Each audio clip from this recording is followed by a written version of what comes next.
Hello, hi. Selamat datang ke Humans of Outreach versi School Outreach Subis tahun 2024 lah. So, saya sebagai moderator, akulah kan? Terbaik akulah. Macam biasa lah, kita santai-santai. Aku moderator, nama Fadli Shazwi. Umur tak perlu tahulah, nanti je tu. Tapi yang kita mau tahu sekarang ni, kita punya panel-panel yang handsome-handsome sekarang ni, dipersilahkan daripada yang sebelah ujung sana. Nama saya Mazuri, saya 27 tahun. Saya berasal dari Kuching. I was born in Kuching, but raised up in Miri lah. I'm a civil engineer, but my current job right now is an assistant LiDAR analyst. Dan lepasnya lagi. Okay, hello. Nama saya Malik Faisal bin Mustafa Kamal. Mau tahu umur kah juga deh? Mau. Macam kalau sudi bagi tahu lah kan. Okay, tahun ni masuk 30 tahun lah sudah. Ada dengan beberapa yang lain umur yang sama. Termasuk sudah. Termasuk moderator ke tu? Okay, so saya berasal dari Kota Kinabalu, Sabah. And sekarang tengah mencari new job opportunity. Bukan jodoh itu nanti awal lagi. Kerja dulu, betul? Next. Hello, hai. Nama saya Alfred Jason. Saya berasal dari Brunei Darussalam. Saya baru saja menjadi 29 tahun. Baru sejak. Thank you. Jadi saya bekerja sebagai engineering geologist di Brunei. Saya sebagai project manager untuk program Outreach Subis inilah. Nama diberi Muhammad Amirul Arif bin Hambali, berasal daripada Kota Kinabalu, Sabah, Malaysia. Kasih tekan sikit Malaysia tu. Umur adalah rahsia. Status pun rahsia. Sekarang bekerja sebagai production manager di Isomet Studio. Brother lahir di mana, brother? Lahir di Hospital Queen Madinah, Kota Kinabalu, KK lah. Memang asal KK. Tapi parents aku orang Semenanjung. Bapak aku orang Semenanjung, mama aku orang Sabah. So aku itulah bangsa Malaysia. Yang kita punya yang terakhir. Dipersilakan. Terima kasih Fadli. Saya Ashrawi, lahir di Sandakan, umur 9 tahun sudah pindah ke KK, membesar sehingga umur 30 tahun, bakal lah bulan depan bakal 30 tahun, dan saya bekerja sebagai jurutera mekanikal di JKR Sabah. Itu saja. Bulan depan ada apa-apa yang penting berlaku tak? Ada. Bakal berkahwin tahun depan. Tahun depan, bulan depan. Terpanjang pula. Okey. Jadi kita memang dari berbilang-bilang negeri lah. Ada yang dari Sarawak. Negara pun berbeza juga. Ada yang dari Brunei, yang lahir dari Sandakan, tetapi disatukan oleh Rich. Untuk inilah, untuk Rich. Disatukan oleh Rich. Tapi mau tahu macam mana bermulanya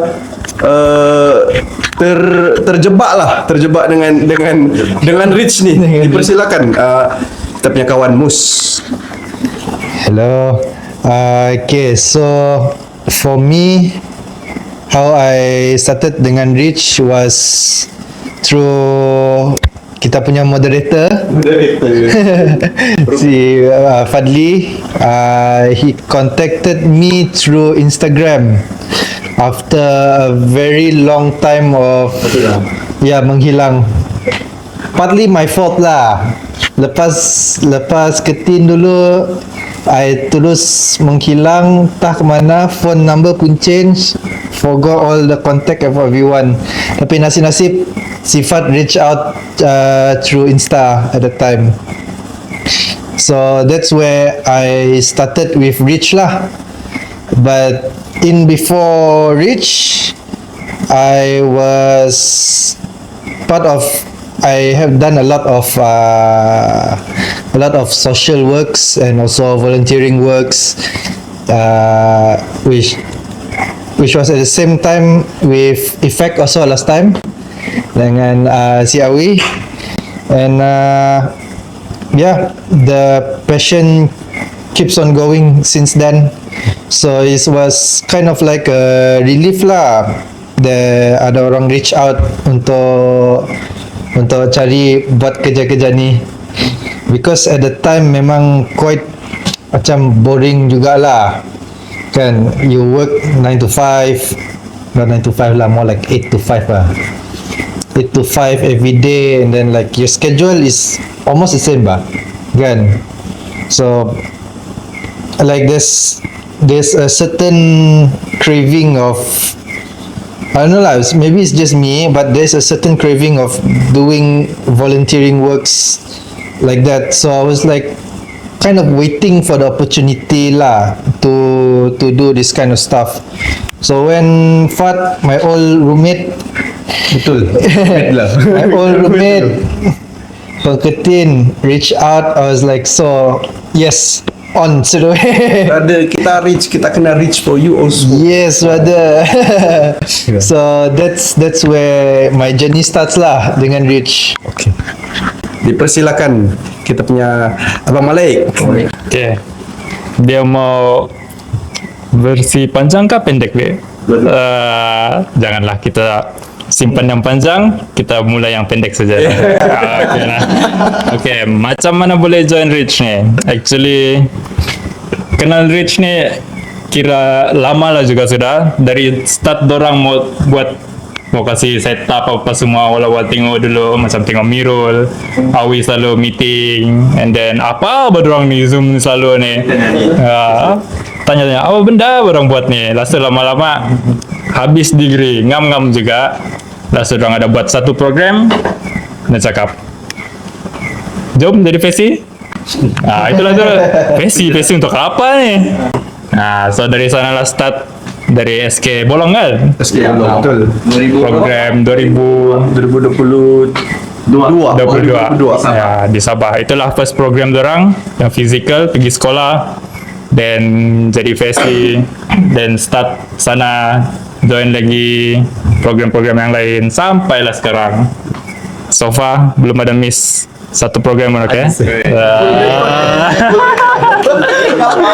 Gitu lah tu. Dia punya attendance. Full attendance. Macam tu lah boleh kenal Rich ni. Kalau cerita panjang simpan untuk next time lah. Kena cari dari Facebook. Kalau bagi saya, macam mana saya mengenali Rich ni? Saya memang nampak dari dorang punya Instagram lah awal-awalnya. Tapi lama-lama nampak dorang pun macam makin besar, dan satu kali tiba-tiba Mr. Presiden ada tanya lah, kau mau join kah? Dia bilang. Saya pun macam mau juga lah kan, try. Jadi saya pun dimasukkan untuk menjadi risk management time tu. And then first program yang saya join di Keningau. Dan itu walaupun cuma one day program, tapi nampaklah the impact yang dibagi kepada budak tu. Betul-betul you can see lah, it's life changing for them lah, experience for them. And then camp seterusnya di Long Kese. Itu paling heavy, paling hektik lah.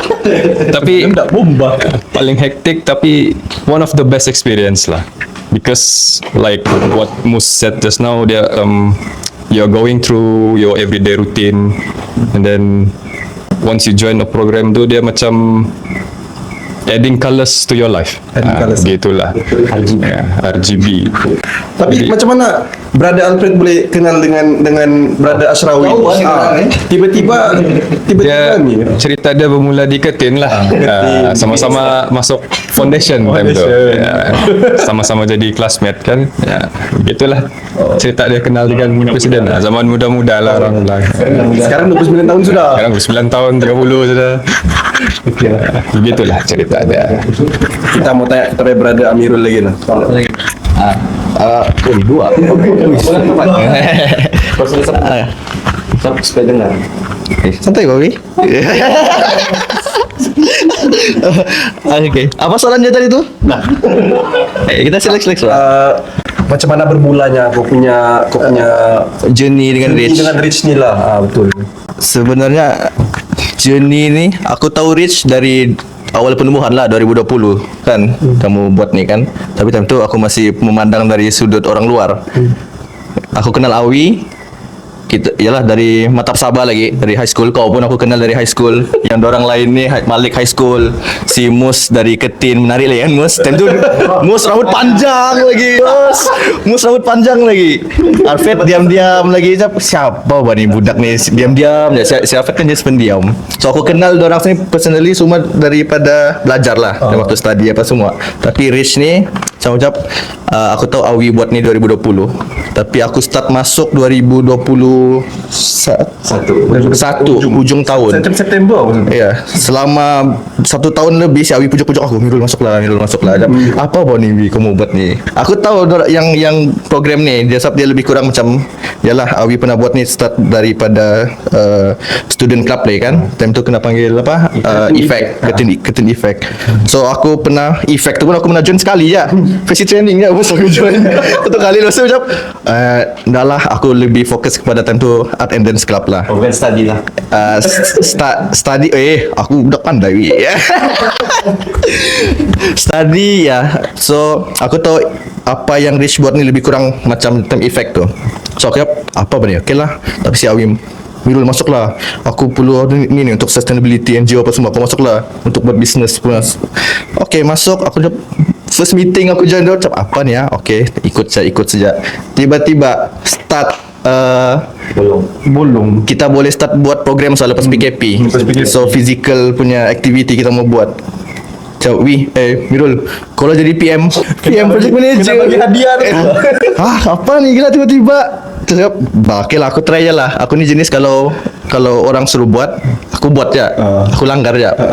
Apa jadi nak jadi belakang kira lah kan. Jadi aku ambil je. So di sana aku baru start faham makna sebenar Rich ni apa. Dan dia bagi aku setelah aku 3 tahun di dalam ni, dia bukanlah sama macam Effect. Dia sangat berbeza. Tapi apa yang aku boleh, kenapa aku masih lagi macam makin suka Rich dari awal macam apa ni. Sekarang aku makin suka sebab macam Afid cakap, dia bagi aku dia macam bagi aku something untuk aku look up for. Dia bagi aku sense of purpose lah. Sebab aku rasa macam diri aku kosong, macam cakap kosong, tak tahu apa ni, selalu dengan kerja, stres apa semua. Tapi bila aku pergi dengan Rich ni, aku tahu yang bila kita susah, kita pergi luar pedalaman apa semua kan, luar bandar pedalaman, ada orang sebenarnya lagi susah dari kita. Tapi bukan mau cakap susah orang miskin ke apa, tidak. Tapi peluang tu, opportunity yang macam aku dapat time aku di high school di Ketin, boleh kenal kamu semua, dorang tak dapat tu benda. So bila kita buat, terutamanya macam Afif cakap, long keseh bagi yang heavy, paling heavy, tapi dia paling bagi biggest impact. Sebab susah waktu berapa 6 bulan punya coordination planning apa segala, dengan masalah-masalah luar lagi apa semua. So benda tu buat aku habis je program di long keseh tu, baru aku rasa macam oh damn, ini rupanya sebenarnya impact yang kita buat kepada budak tu. Aku nampak yalah budak-budak nangis, dorang ingat. Dulu masa tu kita student je bah. Jadi kita kamu lah. Aku nak rasa time tu, aku nak faham maksud dia tu. maksud tak faham lah. Time yang student tu aku nak faham. Tapi itulah sekarang ni baru aku faham lah rasa maksud sebenar Rich tu. Untuk kita tahu lebih lanjut lah maksud sebenar tu. Kita boleh tanya kita saudara. Ini punca segala-galanya berlaku. Dialah punca kita jadi begini bos. Ini punca sampai musuh jadi botak sudah. Sila jawab lah. How did Rich start with you? Itulah soalan dia. Kenapa buat Rich ni? RFTS pula. Kenapa sebenarnya kau masih susah hidup kau? Mau panjang ke mau pendek ni? Macam Malik cakap. Seikhlas hati lah. Seikhlas hati. Seikhlas hati. Kenapa aku masih susah kasih susah diri kau? I think my partner Azia used to say that I am actually a textbook ESFJ. And what she said that ESFJ ni dia punya kelemahan dia lah ialah dia push over. Tetapi kekuatan dia juga yang what makes dia push over ialah sebab dia service to others. Service to others tu. Jadi what I felt one time dulu at my lowest point of my life lah, dululah, lama sudah, 1 decade ago kali. Why Rich punya spirit lah, bukan NGO kan. Why this spirit came? The spirit of contributing, not just simple contributing yang not much self-sacrifice semua. Contributing at a higher level yang transcends yourself as individuality. Sebab to me lah kan, maybe I'm a textbook ESFJ, there's a reason why kita di-create berbilion orang, bukan 1, 2. To me, why, kenapa organisation mesti ramai orang? Kenapa boy band group pun mesti ada beberapa orang? Singer 1 orang tapi di belakang ramai. So, kenapa di semua tempat mesti ramai orang? Yes, people say about extrovert, introvert, tapi for me itu tidak menandakan apa-apa except your energy punya depletion rate saja. But to me, we as human beings, kita punya life ni bound to social punya interaction. So when I say bound, it means that for us to end kita punya life one day kan, what make it meaningful at its end is what we were bound to, which is the social interaction.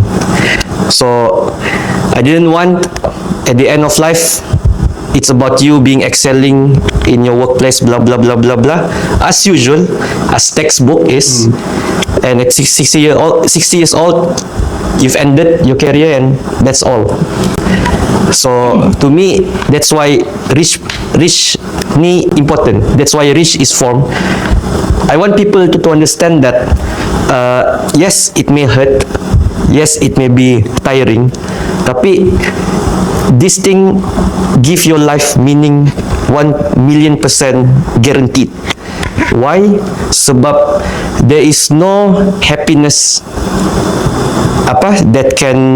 there is nothing that can give you happiness other than you know you've impacted someone's life, other than you know you are a part of a meaningful thing. It may not be small. Yes, we impacted kids, but at the end of the day, it's the meaning in it, like what we're doing now lah. Actually kan brother, saudara Awi, aku sebenarnya lama sama cakap yang aku sangat-sangat respect lah dengan apa yang kau buat ni untuk membangunkan Rich daripada benda kosong lagi.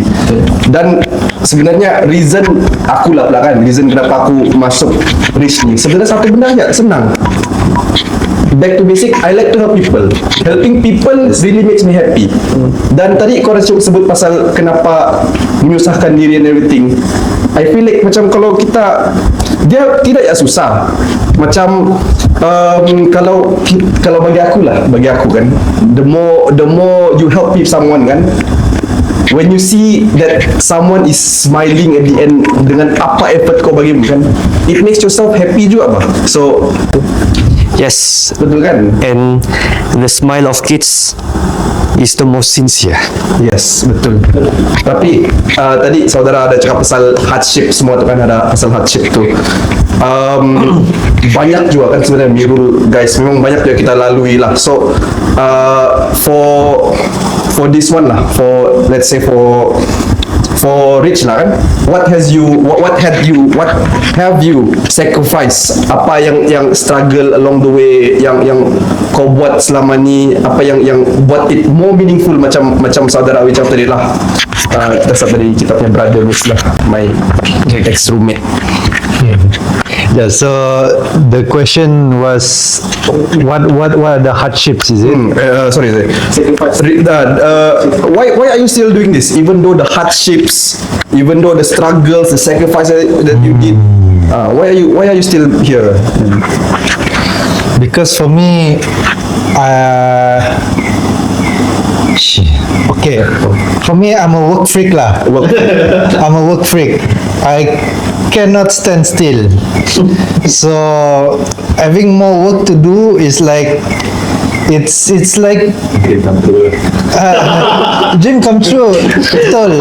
Betul dream come true. But it's more macam therapeutic lah for me. because I can like just immerse myself with my work, you know, my head is straight, I can think of one thing only, which is either my work or rich. So at the end of the day, macam both, even though the output is different kan, the sorry, the outcome is different, but for me the value of that outcome is the same. Macam kerja, you get money, simple. But if you do social work, volunteering apa semua, you get happiness. And that happiness, the funny part is that like saudara moderator kita, my roommate kata, the happiness, our happiness stems from other people's happiness personally. So in terms of hardship or whatnot, because let's be honest, we've been through quite a lot, especially these past few months juga. Boleh kata sampai tahap perang.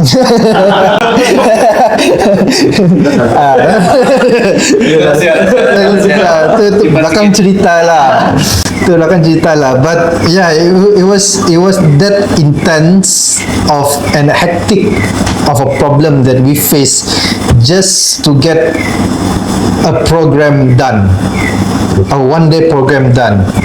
But for me, it was worth it.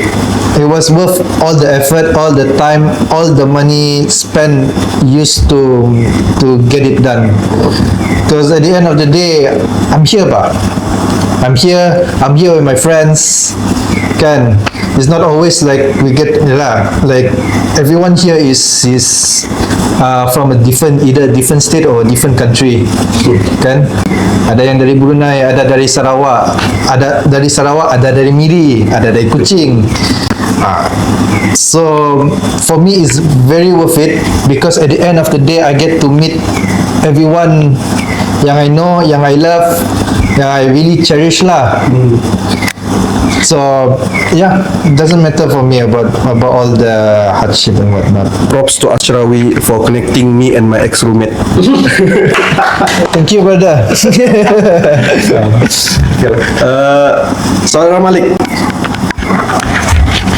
kenapa kau masih sini? Kenapa masih Walaupun sini? susah, walaupun banyak sacrifice, struggle, even kalau tadi cakap pasal kau pun tadi sedang mencari kerjaya, tapi why are you still here? Alright. Well, setuju juga lah dengan apa yang moderator cakap tadi. Apa cakap tadi? Kalau kita tolong orang, Kita sendiri happy. yes. So yes, saya setuju dengan tu. Lagi-lagi kalau kita tolong budak. So budak-budak ni kan for me lah. Macam saya pun start dari scouting. So memang banyak juga lah jumpa dengan budak-budak, bagi dorang ujian, dan tengok camping dengan dorang sama-sama. So best lah kalau dengan budak-budak ni. Lagi-lagi kalau kita tengok dorang membesar. Macam baru-baru ni lah kita pergi buat program dekat Papar. Kali kedua. Lepas tu budak yang dari last year tu, ya dia ingat terus. Best lah macam dia jumpa, bercakap. Sekarang dia form 1 sudah. Gitulah kalau kita nampak budak-budak tu membesar dan dorang ingat kita. For me tu perasaan yang paling shock lah. Kita bagi all the best untuk dorang tanpa mengharapkan apa-apa pun balasan dari dorang. Yang penting kita tolong, so have fun dengan dorang. Dorang pun kadang-kadang yang pedalaman ni jarang kan jumpa orang luar. Ni apalagi kalau Alfred dari Brunei ya, luar negara lagi. Gitulah, sebab itulah mostly still stay, and then dalam masa yang sama tolong kawan-kawan juga lah. Pasal kalau enggak stres orang nih. Enggak stres orang deh. So iyalah tolong ya, tolong kurangkan stres orang lah juga dalam masa yang sama. So itulah sebab kenapa still stay walaupun ada stres ya. Masih stres ya deh. Jangan stres sangat. Soalan dia apa tadi tu? Pasal hardship. Hardship. Hardship. Why are you still here? Why are you still here? Hardship tu even memang ada lah. Even before planning program semua pun memang ada. Planning phase tu memang susah lah orang bilang, sebab macam ni program outreach to biz ni pun dari beberapa bulan kami plan, every week meeting, tapi every task nak bagi you wouldn't mind it because of this one special word that we always use lah, camaraderie itu. Itu yang membuatkan kau macam hardship ni macam tiada, sebab you have that camaraderie, you help each other. Jadi macam kau pun tak rasa susah sangat lah, sebab tu task pun akan terbagi sama-sama rata lah. And then you enjoy being with your friends, working with your friends. Jadi kau pun tak kisah lah. Itulah dari saya. Sangat-sangat kagum. Sangat hebat kan, orang dari Brunei sanggup untuk berbakti kepada budak-budak di Malaysia, Sarawak terutamanya kan. Semangat yes. So aku lagi lah kan menjawab. Nama saya Amirul. Kenapa aku masih mau bersama Rich walaupun ada banyak halangan? Macam yang saya cakap lah, gila, kita every week meeting, kadang-kadang setiap 2 hari berjumpa. Walaupun ada kerja, malam mesti berjumpa. Kurang tidur bah, kan? Kita korbankan, betul lah. Kalau mau fikir, kita korbankan tidur kita, masa kita apa segala kan? Kita punya apa nih? Di kehidupan kita pun sudah stres. Buat lagi benda ni yang lagi susah, mau masuk luar bandar pedalaman, lagi susah. Kau macam kira menambah beban hidup kau sebenarnya. Tapi macam Alfred cakap, rasa tu dia hilang bila kita rasa kita tidak memikul beban ni sendirian, tapi beban tu dibagi sama rata sama semua orang. So masing-masing menjaga front masing-masing. Ini jaga ini jaga ini. Tapi kita tahu outcome dia. Kalau kau buat ini, Malik buat ini, Alfred buat ini, Awi buat ini, kau Fat buat ini, benda ni akan jadi. So kenapalah kita nak tidur apa semua dengan kehidupan apa macam aku cakap tadi, dia bagi aku di dalam aku punya kekusutan hidup. Benda terus. Iya, benda ni dia macam setrika lah. Hilang kusut tu. Panas juga. Dia kusut di sini. Sebenarnya betul serius. Bagi aku lah kan apa yang aku jawab, dia kusut di sini tapi tenang di sini. Dia tenang di hati. Kusut di kepala tapi tenang di hati. Dan aku tahu macam aku cakap, bila benda ni selesai nanti, kita mau balik pergi tempat masing-masing, di sanalah kosong yang kita rasa tu. So bila kita rasa kosong, kita mau isi balik. That's why kita berkumpul lagi balik. Isi minyak. Ya. Manusia pun isi minyak. Manusia pun perlu isi minyak. Aku punya nanti 7 bro. Itulah. So kalau jawaban aku yang aku boleh cakap itulah sebenarnya. Terima kasih. So, I think apa yang saudara moderator bertanya tadi ialah what was the biggest self-sacrifice and why walaupun ada self-sacrifice tu you still want to keep on doing it kan? Betul. Itulah kenapa aku respect. Sebab kau boleh baca apa yang sebenarnya aku mau cakap. So, the biggest self-sacrifice that I've done is not the sleep, it's not the career progression, it's not the time I have with partner, family, it's not the time I have to play my games ka, Clash of Clans ka, Counter Strike. No, I never sacrifice any of it. Never. Masih lagi lah. Yes, you never sacrifice that. So in order to achieve that, I sacrifice one thing that all human beings love. Apa tu? Siapa tahu? Sekali tak? 1, 2, 3. Okay, semua nak tahu. Masa. Bukan. Bermas-malasan. Bukan. Bukan. That is to stay in your comfort zone. Itulah perkara yang semua manusia sangat suka. to be comfort is a very good thing. Stability is a very good thing. No anxiety is a very good thing. No stress is a very good thing. Everyone wants that. So that is something yang I sacrifice. Sebab that is the only way that I can achieve this stability where I don't have to sacrifice other things. I don't have to sacrifice my responsibility yang betul-betul as Awi, but still at the same time I can give back to the community. Tapi again, it's a hurtful thing kan to lose that kind of self-sacrifice. Tapi why do I keep on doing it kan? Why not just like there is no consequences if I just tomorrow I said guys we stop lah kan? I get my comfort zone, like it's nice. Tapi it is because I have a vision. I have a vision that I want to achieve in this lifetime. I don't know if it can happen or not, but I want to try. And that is, I want to prove that we are the future of our nation. That is the biggest meaning in life that I want to achieve as an ESFJ lah, as a textbook ESFJ. What better than you to become someone that helps an entire nation.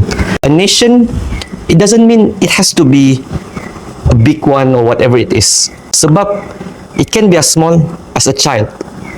We were child once. We were children. We were taught. We were exposed. We were developed to be who we are today.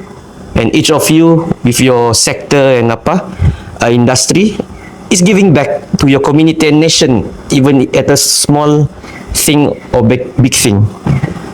So maybe the future yang we can tackle here is these small little hearts. By giving a push, by giving a social exposure to elevate them in a hope that this could set their projection to replace us one day, to want to give back to their community, to want to not to be in their comfort zone. So that's what we are doing. Sebab sometimes it only take one interaction to touch a heart. Touching a heart is a very big thing. Touching a heart is lifelong. We won't teach like teachers sebab they're experts, but we touch hearts macam FIFA World Cup bah. It's very meaningful kan walaupun dia jarang gila. So same goes to us. We are something of an anomaly in their environment of remoteness and ruralness. So that's why I want to do it. I want to prove this vision, and I know this vision can only be achieved by gathering youth, or whenever they achieve 40 juga, it doesn't matter, but gathering human beings to give back to their community through community service. We're talking about kids, talking about school sacrifice there, but what's we're really doing is that we're doing the how, which is combining human beings, gathering human beings to achieve altruistic togetherness, to achieve camaraderie that will propel us towards our vision one day. But what exactly we're doing, of course, since the vision is about the future of a nation, so to us, education is the future of the nation.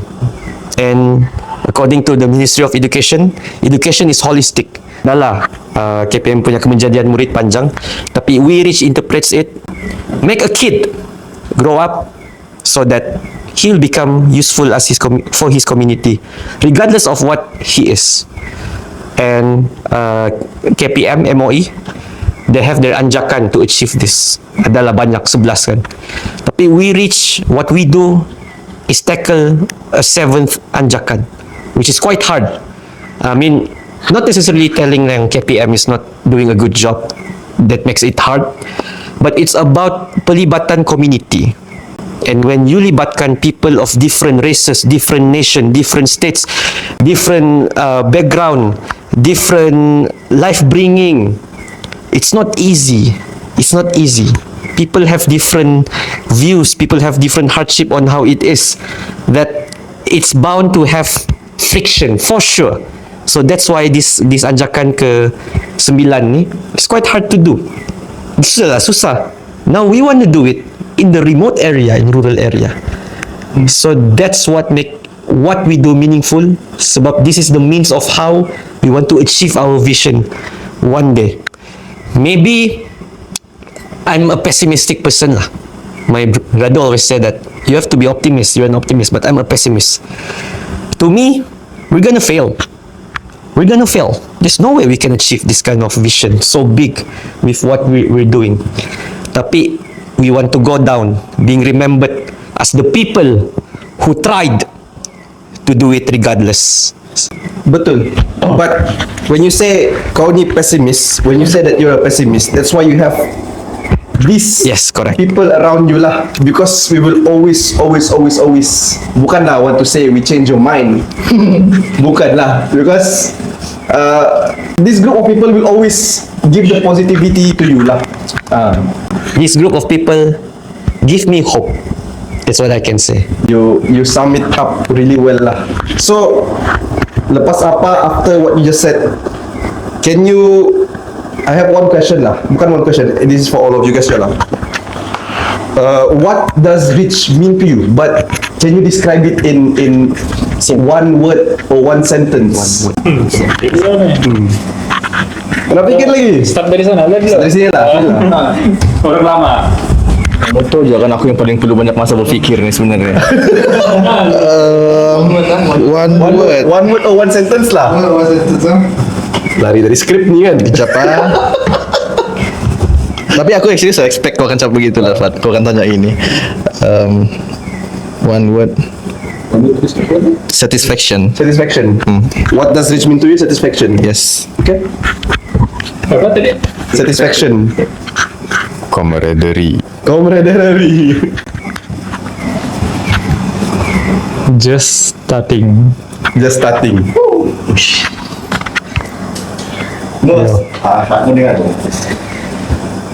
Okay lah, I may not give one word. It's too meaningful for one word. Too meaningful for one word. Correct. I will give one long sentence lah. Okay. It is a platform to. Kan. One word lagi senang. One word lagi senang. Shit. Pick one word. Pick one word. Okay. It's easier. If I pick one word now, I would just say it's a platform, but then it doesn't make any sense. It won't make any sense. Okay lah, it's a platform for me to break through from my norm. It encouraged my social growth, and it unites me with all my friends under one banner, which is for the kids. Kau ni curi orang gue. Aku cakap tadi tu. But it's okay. For the kids is all ours. Yes. And Ashrawi lah. Saudara Ashrawi. I still have the same question, is it? What does rich mean to you? I can say it's your baby. One word or one sentence? It depends on you. So- One word or one sentence. I'll give a one sentence with a lot of commas and no full stop, so it's still a one sentence. What does rich means to me? Rich means standing up to my responsibility. Not necessarily responsibility tempat kerja or as a president or whatever it is, tapi my social responsibility, my part in my community, regardless of how small it is or how big it is. That responsibility, it means about what upbringing did I got. It could be more than people, it could be less than people, but regardless, there were upbringing that gave me advantage. Each of us have upbringing that gave you advantage. Could be in your work, it could be on your opportunity, it could be your emotion control, whatever it is. Tapi I have my part in my upbringing that I need to give back. Sebab my upbringing happens because of the community around it throughout my lifetime. So that's what rich means to me. We are a group of friends that care for the people yang di luar pedalaman ni lah. Yes. Correct me if I'm wrong. Betul. So, unfortunately, that's all the time that we have. Out of record. Kamu kena jalan sini sebenarnya. Berapa pasal? 10. It's okay. Sebab Aizan is part of us. Okay. And I think this bukanlah macam episode. This part of Humans of Outreach is good lah. I think. For the first time, we became the humans. For the first time. We're usually the people at the back. Ya kan?